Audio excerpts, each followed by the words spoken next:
Hey there, entrepreneurs. My name is Sushant, and welcome to TrepTalks. This is the show where I interview successful e-commerce entrepreneurs, business executives, and thought leaders, and ask them questions about their business story and also dive deep into some of the strategies and tactics that they have used to start and grow their businesses.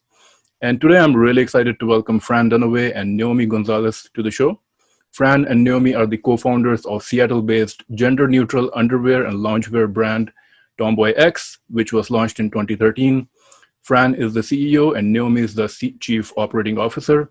Fran and Naomi are also life partners. And TomboyX is driven by the belief that brands can be a force for positive change. The brand promotes a human agenda to inspire conversation about gender, confidence, acceptance, and inclusion. And today I want to ask Fran and Naomi a few questions about their startup story and some of the strategies and tactics that they have used to grow their business. So thank you so much for joining me today at TrepTalks. Thank you. Pleasure to be here.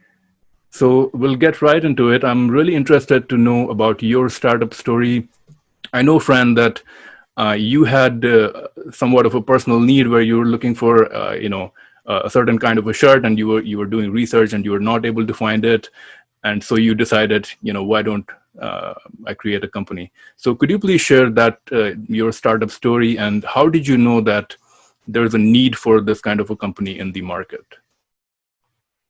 Well, really, it was born out of a frustration that I was having. I prefer a nice button-up collared shirt. I was a business professional, and I just liked the look of that. And so became frustrated with the lack of options, but was inspired by a lot of stuff I would see in menswear, like a Robert Graham or Ben Sherman. And so just was complaining a lot, and Naomi heard me complaining a lot, my frustration, and she said to me one day, well, let's just start our own clothing line. How hard can it be? And so that's kind of when we took the leap into developing really our first button-up shirt. And it's one thing to say, okay, let's just do it. But did you do some research to find, that if we create this company, there's actually going to be other customers who would want something similar? Well, that's the reason that we decided to launch a Kickstarter campaign and see if we could raise enough money, and that was also a great market validation. But what was interesting to us was that during the Kickstarter campaign, we quickly began to realize that the name was resonating and that we had really stepped into a white space, and that there was a whole community of people that weren't getting their needs met in the clothing and apparel industry and weren't seeing themselves represented out there. And so that was really when we felt that there was a big opportunity. Okay. And I'm very interested about the Kickstarter campaign itself. What was it that, what did you do that made it successful for you? Because I believe you raised $76,000. What advice would you have for other people, other entrepreneurs who want to do a similar kind of a Kickstarter campaign, and how can they make it successful? Well, number one, I would say we set the bar high at $75,000 because we did enough research to understand what our costs would be to, one, make the product, and then two, what would it cost to market the product? What would have, and at that point, it's a bit of a guess, but you should have that data. I think just to understand what's the minimum amount of money that we need to raise in order to make it so we're not coming out of pocket for this project, and that we can actually deliver it to the customer at the end of the day. And so we set it high at $75,000 because we understood what the cost to make it in Seattle would be, and we wanted to have a little bit extra to market. And so I would say it's starting there to try and give yourself the best chance of success. And then we had a good friend, Heather, who helped us along the way and made sure we didn't quit. So having that support system of people that are just going to encourage you, and also a good network. One thing that we wish we had done differently was to be collecting emails along the way and have our Facebook page at the time. And there was really, Instagram wasn't a thing. No, we dabbled in that at the time. It was 7 years ago, but yeah, getting social media up and running prior to launching a Kickstarter and gathering emails in any way that you can prior to that does save you some work in the long run. So So when you put out that Kickstarter page, so you write your copy, maybe you put a video there, right? And do you is it just that the people who are visiting the Kickstarter website, you're hoping that they're going to find your page, or is it that you have to actively go out and market it to people that you're targeting? We definitely marketed and used a lot of humor, harassment, begging, anything and everything that we could to get people to spread the word and to reach out. And it really became a community effort locally, certainly here in the Seattle area, but people were reaching out to their friends. And in fact, we were hearing at the end of it, when we were close but not quite there, we were hearing from acquaintances, friends that we didn't know very well, that would reach out and say, let me know if you need to borrow some money to get you over the edge, and we can help. And so it was just really, people were so excited and supportive. We were really grateful in that way. Okay. Like tapping those friends that have a large network is helpful. Okay. Now, I know that both of you had a very different careers when you started out, not necessarily into this kind of apparel entrepreneurship. So Fran, you were doing political media strategy. Naomi, you were in the sports massage therapy. Could you share a little bit about, what was that experience for both of you transitioning from your previous roles into entrepreneurship? Because entrepreneurship always carries certain risks of failure. And what advice would you give to other people who are trying to build businesses, and they may have an idea, but there is a certain aspect of fear that, hey, am I putting everything on the line? What would your advice be? Don't quit your day job. At first, for sure. Yeah. I think, for us, we didn't know a knit from a woven, and we didn't know a P&L from a balance sheet. So I think just we went in blindly. I think had we known how hard it is to start a clothing company, then we might have had some reservations. But we just kind of dove right in, and we gathered momentum and things started working out. But that isn't to say that every single day was terrifying, and especially in those early years. And as Naomi said, we still were working and still trying to run this business. We certainly didn't pay ourselves for the first 2.5 years. And, it was a struggle and a slog, but fortunately we had each other, and we kind of had our lanes of what we were doing, and we would help each other and pull each other up when we were getting too scared or worried that we weren't going to make it. But we took tremendous risks that we probably had no business taking. But in our case, it actually has worked out well for us. So we feel pretty blessed about that. Okay. Can you take us to those first days? So, you ran a Kickstarter campaign, you fundraised $76,000. Have you already created a strategy that, okay, from this $76,000, I'm going to spend $40,000 on, developing the product. I'm going to spend, $30,000 on marketing. Like, what was the first few steps for you, and that you had anticipated, and how well or not well did things turn out at the beginning? We started with a business plan to begin with. We needed to understand who our market was, who we were targeting, and what the size of the market was, so that we could reach the right customers. And at the time, our strategy was Fran turning on Facebook ads for my new budget that we had. And we started with $50 as an advertising budget per day. And once we hit that amount of money, we would just simply turn off Facebook ads. And now Facebook has gotten infinitely more complicated. So we had the benefit of it being 7 years ago. But I don't know. Yeah, I was going to say I'd love to tell you and share this beautiful spreadsheet and how thoughtful and procedural we were in our strategy, but we were definitely flying by the seat of our pants. So it was just we turning on and off ads and seeing what worked, what didn't work, and where the customer was there. I think for us it was really apparent early on in the Kickstarter Kickstarter campaign was that instant brand that we were hearing from people around the world that were like, yay, TomboyX, that's for me, that's me, and really trying to figure out what we had. We knew it was big, we knew it was palpable, but we weren't exactly sure it was a shirt. And so pivoting out of shirts and into underwear was a really great move for us, and is what we've built the company around. We no longer make the button-up shirts, but we make some damn fine underwear. So to me, it seems like, when you were saying about the name and brand itself, that when people heard the name TomboyX, they immediately in their minds formed a certain perception about the brand and the company and what it was doing. And maybe you even shared your story, and that kind of gave you a certain push. Do you think that was the case, like the name itself helped you? Yeah, because exactly what you said, there's a certain perception of the definition of a tomboy, and not necessarily that everybody agreed exactly what it was.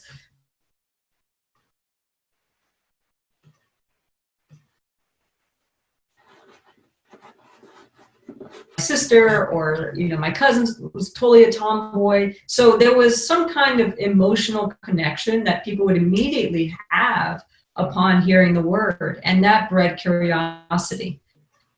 And so I think that the fact that we actually wound up calling the brand TomboyX really has helped us be able to have a guiding light of ultimately what are the characters of a tomboy that we identify with, that other people identify with strongly, and how does that relate to everyone? Now, when I think about, previously you said, how difficult can it be to start a clothing company? I've heard, clothing business, maybe it's maybe one of the more difficult businesses to get into. What were some of the first challenges, like as a new entrepreneur? Where do you begin to create a clothing business? What were, did you collaborate with people who knew design? Did you collaborate with people who knew the fabric? How did you actually get started on creating this, the shirt at the beginning? Yeah, we did collaborate. We had a friend who was a designer, and so she came in and worked with us. But she wasn't well versed in manufacturing and sourcing, and so that's just a whole different category of experience and expertise. And when we decided that we would kind of we wanted to move into making underwear and no longer needed the designer, one of our first rainbow unicorn moments, I like to call them, happened. And this amazing woman with 30 years of production and manufacturing sourcing experience showed up in our lives and was looking for contract work. And so she loved the brand and what we were building. So she came and worked with us for peanuts at first, and really designed the product that we have today. She was employee number one. She's still with us, and it's her attention to detail and quality and her persistent expectation around that is the foundation of the product side of our business. Now, I know that when I was doing the research in 2015, you worked with Merge Lane Accelerator. Could you share a little bit about what, well, first of all, what is an accelerator? What are some of the criteria to getting accepted? What are the benefits? And what was your experience working like with that accelerator? Yeah, the Accelerator is a program that allows small businesses that are just starting out the experience of learning from people who have built businesses themselves, so mentors and coaches, other successful business people in the area that come in and mentor brands and founders. And then they also help you refine your pitch for fundraising, help you understand valuations. So it's sort of like, I guess, a mini business school for entrepreneurs of sorts for a very short, very intense period of time. And so ours was a 3-month program that we could do partially in Seattle and partially in Boulder. And that was really important because it allowed us to run our business at the same time. There's absolutely no way we could walk away from the business for 3 months and not have serious consequences. And so the Accelerator was phenomenal resource for us. The people that we met, they became investors in our business and helped us with our first round. They made introductions to other investors. And, I can't tell you how many times Fran practiced her fundraising pitch, but, she's got demo day. Demo day. But it really helps bring a certain level of basic business knowledge to entrepreneurs that may or may not have that business background. So this is something that you actually have to apply to, like there's an application process and you give certain metrics of your business and they say, okay, this business seems like an appropriate fit for something like this. And basically what they're doing is they're preparing you to apply for, to pitch to investors.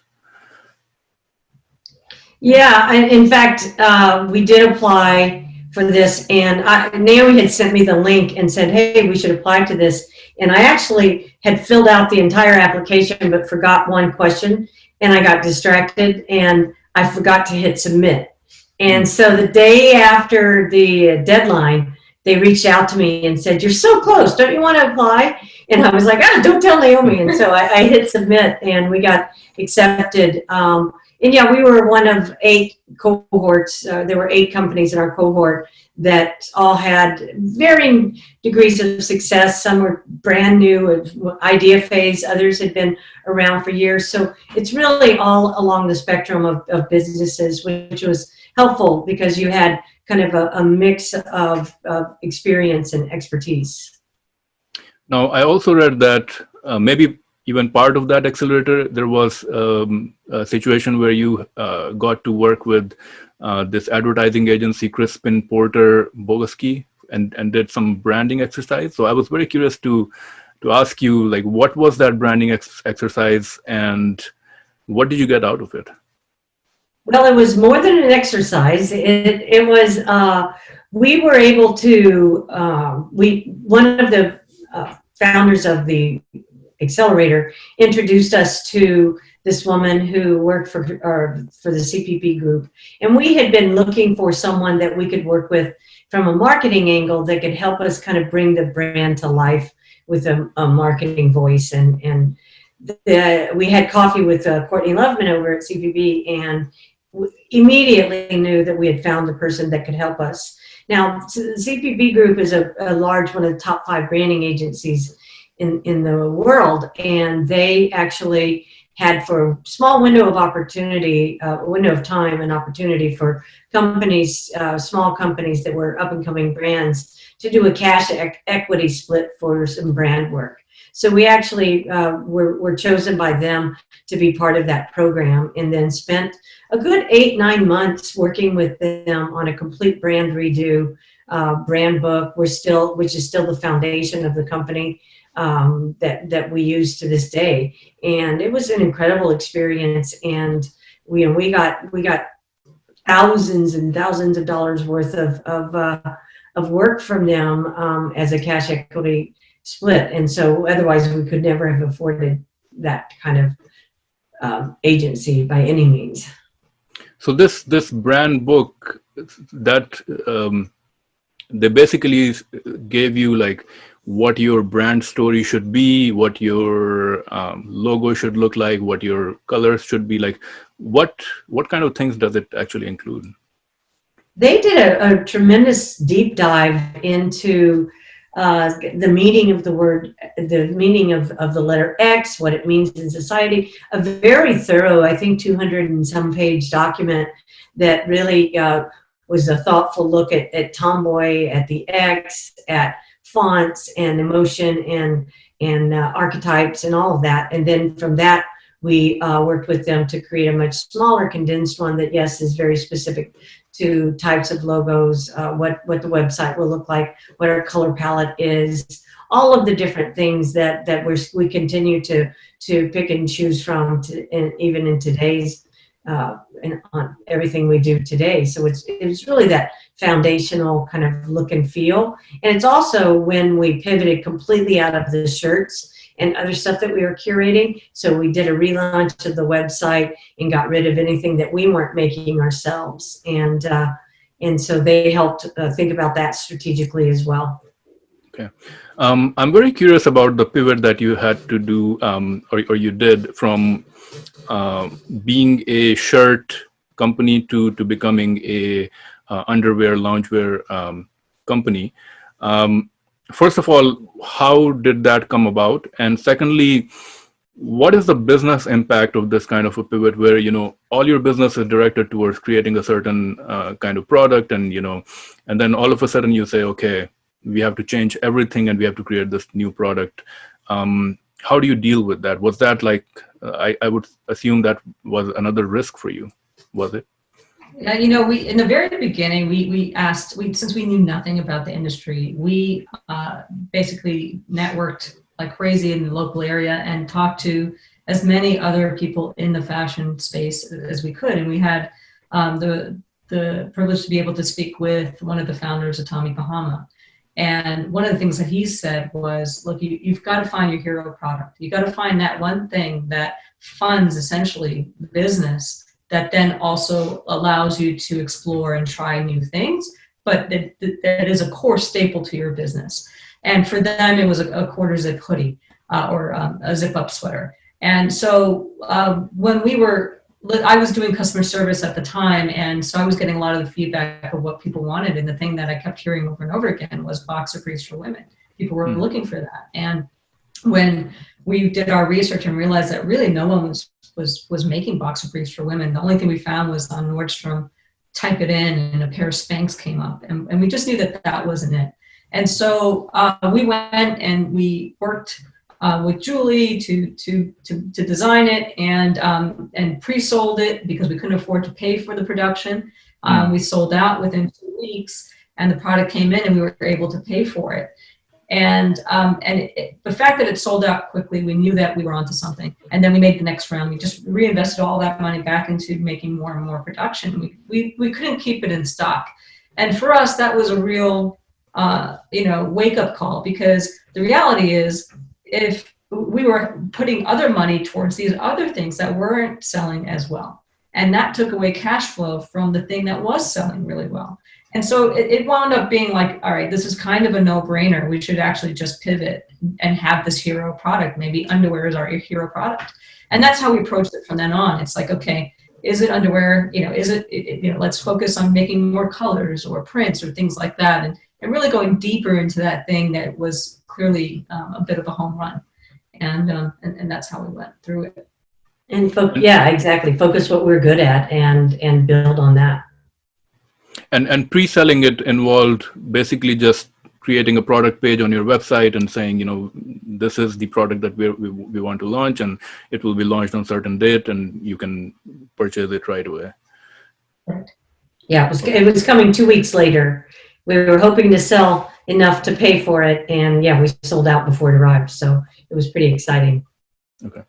I'm very curious about your manufacturing. I read that initially you started out your manufacturing, all of it was within US, and maybe that was a value proposition for you.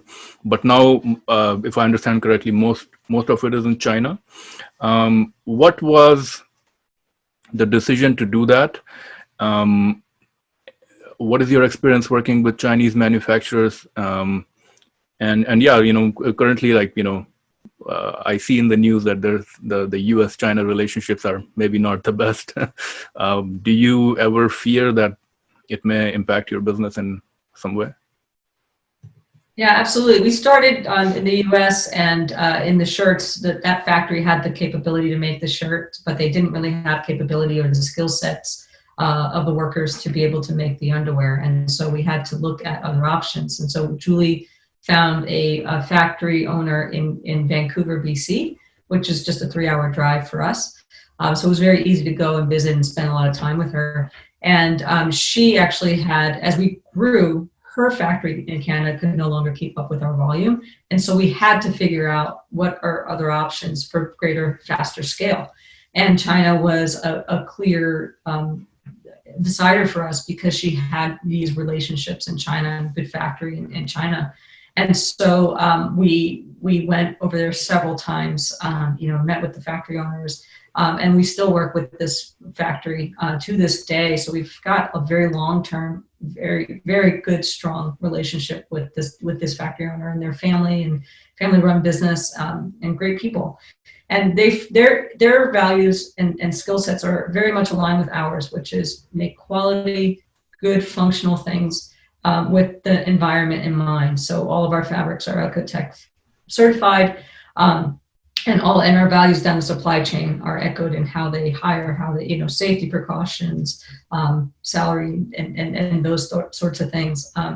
And in terms of how we're thinking about diversification or the political risks that go into China, we absolutely are thinking about it. We're actively, we've now moved our swim over to Colombia. So swimwear is being made in Colombia. And then we're looking at other options throughout Asia. A big part of it is the skill set that you can find. Underwear is actually a complicated thing to do and make as our bras. And so the people that know how to do that well have traditionally been in China. And so now those folks are, got factories in Vietnam or other parts of Asia. And so we're actively looking at how to diversify that today. Do you find clothing business to be a difficult business? What are some of the interesting things that you've learned about the business? I know, in clothing, you always have to be fresh. You always have to have the, latest design and keep things fresh. And also, I know on the other side, if you don't sell out, or, there's a lot of returns and things like that. What are some of the challenges do you find related to clothing business? Anything with inventory is a challenge because it's cash, so you're constantly chasing. I think one of the biggest lessons is, for me, it's just been to learn the trade and all of the different careers that are involved in clothing and manufacturing. We have merchandisers, we have planners, we have buyers, and it's just all of these different roles and skill sets that continue to make your business much more sophisticated and data-driven and analytical. And so I certainly had no idea that that's how it all worked.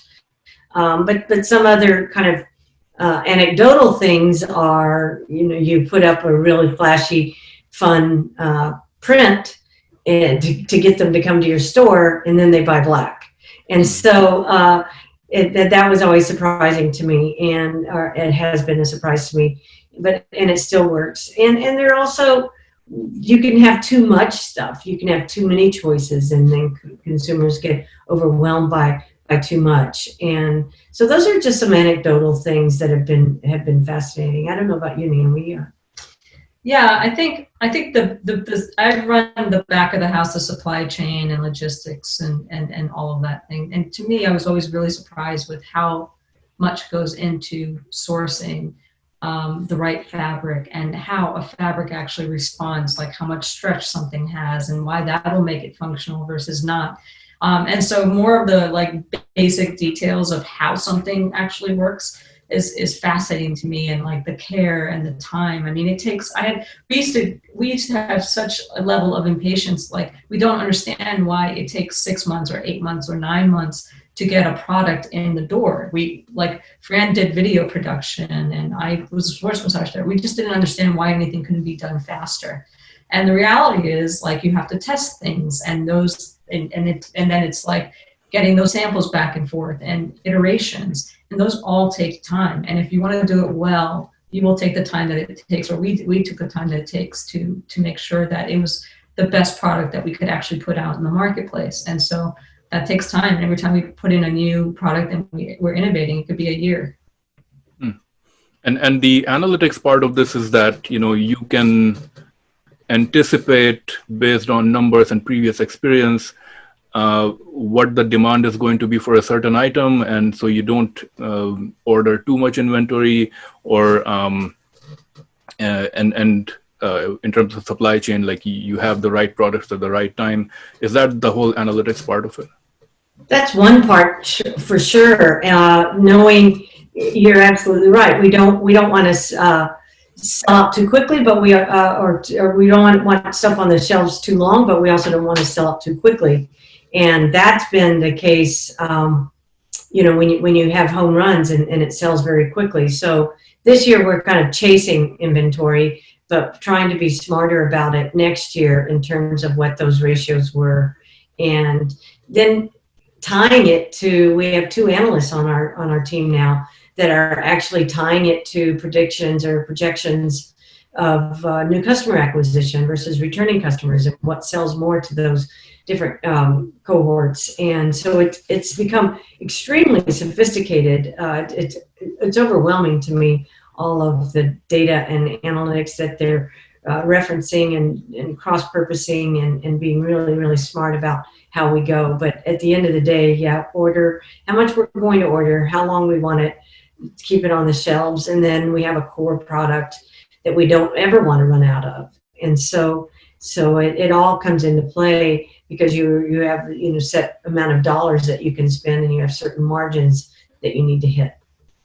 And so what happens in the situation when you have excess inventory? I would assume like maybe you do some clearance or sale, but if something is still left, like is it just what do you do with that? We really don't. We honestly are pretty good about managing our inventory. So for the most part, we can, if we have to keep it 6 months before it's gone, we'll keep it 6 months, or we'll put it into a last chance kind of thing on our website. And then when it comes down to maybe there's really broken in sizes and there's maybe 1 or 2 or 3 items left in any particular SKU, we'll take those and have the warehouse actually ship it to us, and then we'll donate it to homeless shelters or various other organizations that we work closely with, so that those units go to people that really do need them. Okay.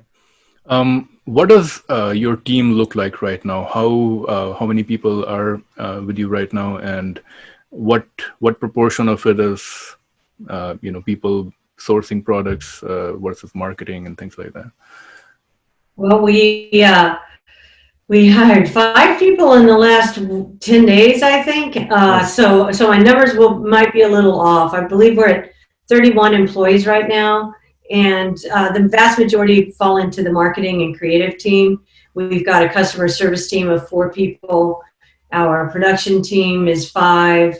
And we've got a merchandising planning team of 3. And then we have a logistics person, and our finance team is 3. We'll soon be 4 there.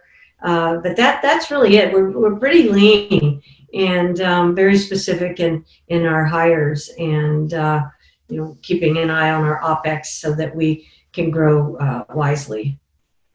Okay.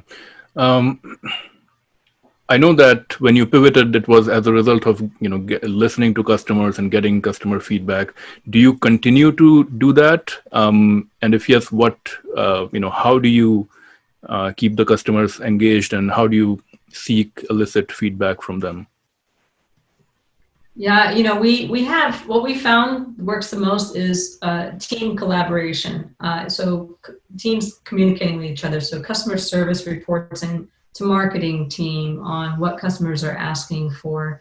Then marketing will also then take and build campaign, do surveys to find out what else customers are wanting, or what might be what color or print might be most attractive to people, to try and get us the best chance of success with any one thing. And then product team will meet with merchandise and planning to make sure that they're bringing everything in on a timely basis. And then also same thing on any complaints that customers have about any problems with product. Customer service will feed that over to the product team, and then product and merchandising work together to fix that on the next production run. So it's that constant inter-team communication that helps feed the customer journey for us all along the way. And your warehousing and fulfillment, is that in-house, or do you work with third-party? We have a third party that houses and fulfills all of our orders. And you ship worldwide, right? We ship all around the world, yes. Okay. What, in terms of marketing, what marketing channels are working really well for you in terms of new customer acquisition, in terms of, engaging the customers, and how do you see your social media? Is that a place where also you get a lot of new customers? Facebook has traditionally been the number one channel for us. Sorry, it's a dog. It's okay. It's been the number one channel for us, but we're weaning ourselves off of that and are quite excited about moving into podcast advertising and also Apple network, and looking at ways to increase our organic traffic, and exploring other options for opportunities. Hulu is something that we're about to get into. So that's really an ongoing evaluation as we kind of move off of social media. Why are you pulling out of Facebook? It's becoming more and more less and less efficient, I'll say. Okay. So more expensive to acquire new customers, and if we find more efficient ways of doing it, then that's the way we're going to go. Okay. Mentors and advisors. Have you, given that you did not have, entrepreneurship experience or the clothing experience, have you had mentors, advisors along the way? And what is your advice for new entrepreneurs on going about finding the right mentors, right advisors, and working with them? Do it. Mm-hmm. Yeah, we didn't know anything about the industry, so anyone that had any industry experience, we would stalk people on LinkedIn. We'd look for warm introductions, and then we'd go convince them that we should take them to coffee or have drinks. And we picked up a lot along the way. I know David Little has been an amazing mentor to Naomi on the ops side. He and his wife had a successful clothing company, and he was a tremendous mentor for us. We were fortunate in that we found an early mentor in a woman that had incredible e-commerce experience, and she came on as an investor and then an advisor, and was on our first board, and is now a dear friend. And we had more than a handful of people that we would rely on, depending on what the issue at hand was. If it was time to negotiate contracts, we had a few people that we would talk to about how to best think about that. If it was sourcing or manufacturing or operate, or like the 3PL, we would rely on like the Davids, but it just depending on what it was. But one person doesn't know everything. And the other thing that we did around fundraising was just networking. I mean, we went to every single networking event so that we could meet people, and it almost always we came away from those events with at least one other person that we could tap into for advice and to hear what their path had been. And do you find that these people, who I assume are already successful and already experts in their fields, are they open to helping new entrepreneurs? Like, so you're basically saying, reach out to them and introduce yourself, and when you need help, like, you can always call them up, or like, how do you not think that you have to provide them some value in exchange for like getting their advice or expertise? How would a new entrepreneur go about doing it? That's a great question. When the main way that we found it, besides LinkedIn, was networking, right? So networking is going to be warmer than just a cold introduction on LinkedIn or a request on LinkedIn. So and now it's harder with COVID to do those networking things, but that's how we did it. By talking to people. If someone was there, they were already either interested in investing because they wanted to be involved in the industry in some way.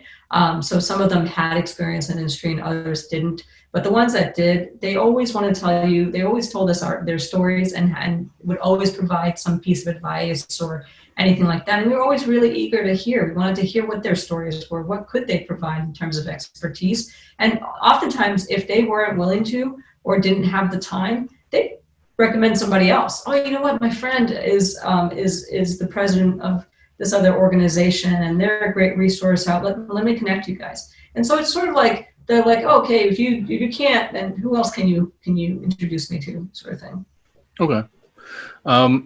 Can you share like one or two biggest failures or,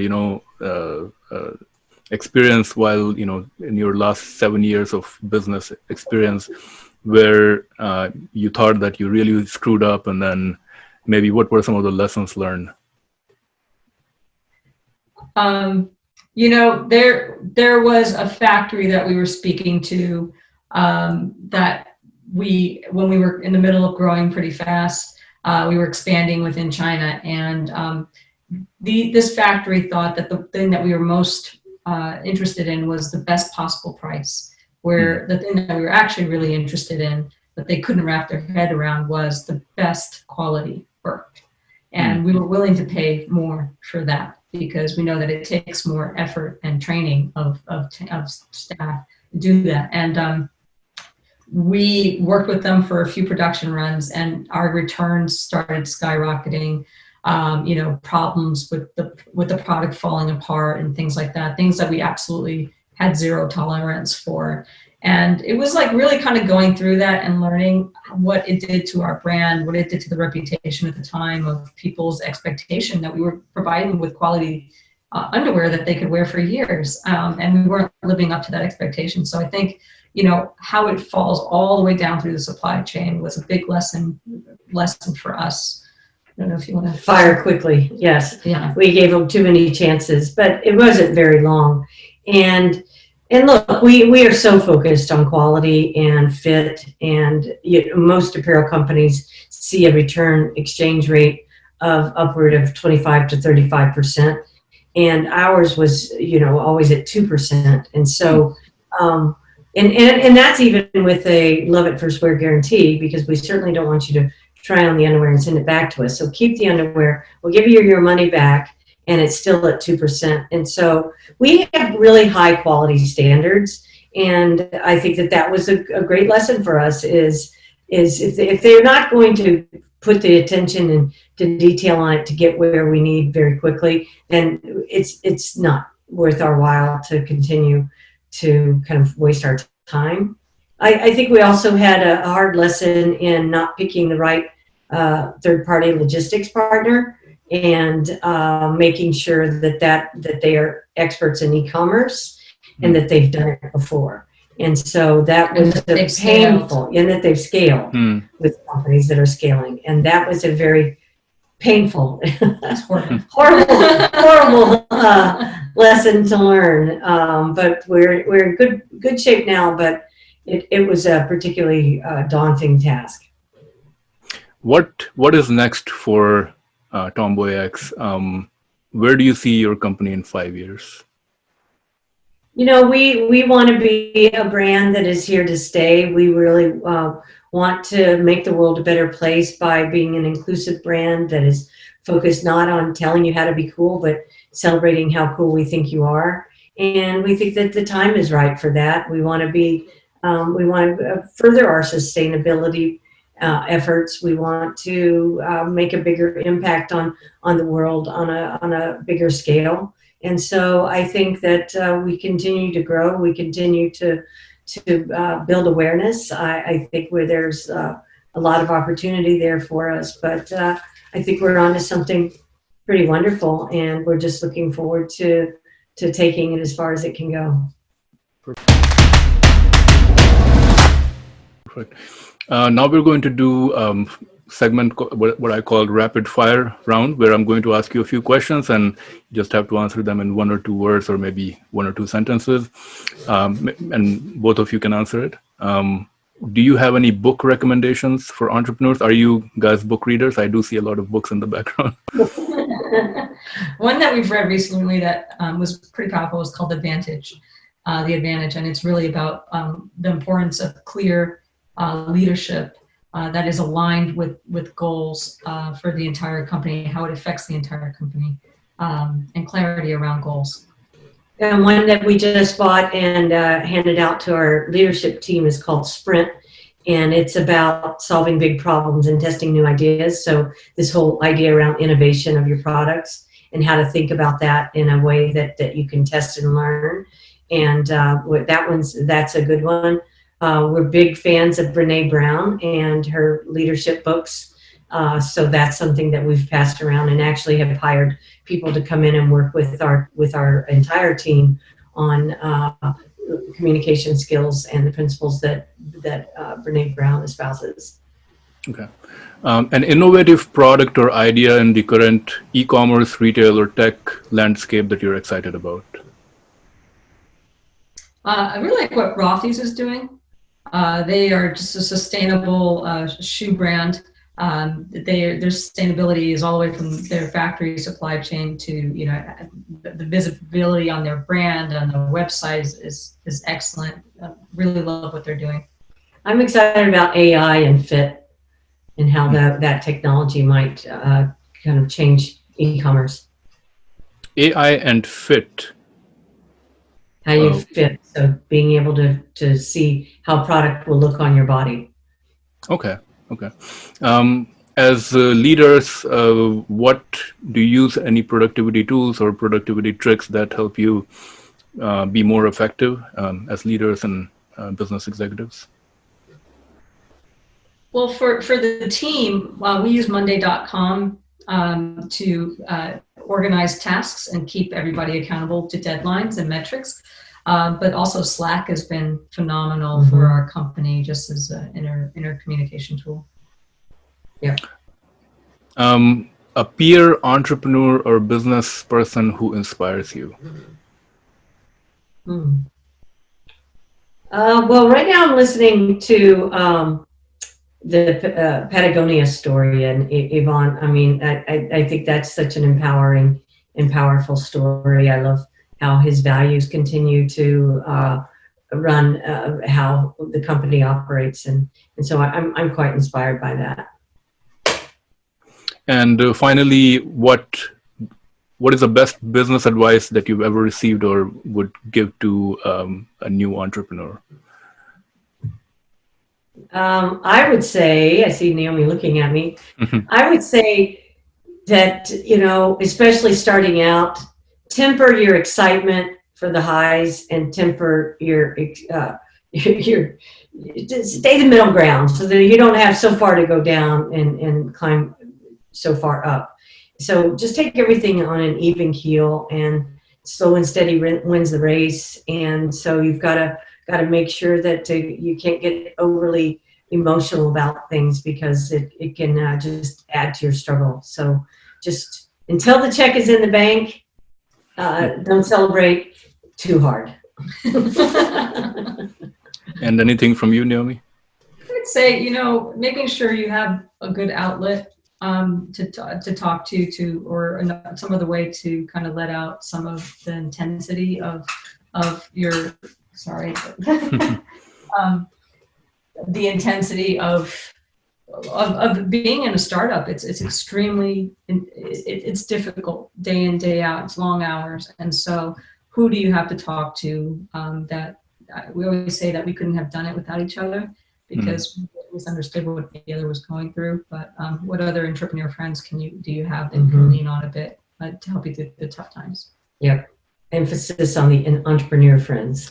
Yeah, like we lost a lot of regular friends. You get tired of hearing us talk about business. Well, those were all the questions that I had. Thank you so much, both Fran and Naomi, for joining me today at TrepTalks. I know your website is TomboyX.com. Is there any other resources or websites you want to share with anyone who wants to connect with your brand? Follow us on Instagram at TomboyX, and also our Twitter is TomboyX, and on Facebook Twitter is Tomboy Exchange. Tomboy Exchange, and then on Facebook. So yeah. Perfect. Thank you so much again for joining me today, for sharing your story and also sharing all these different business insights about, you know, clothing, your clothing company, and also the business as a whole. So really, really appreciate it. Thank you so much. Absolutely happy to do it. Thanks for having us. Perfect. Thank you.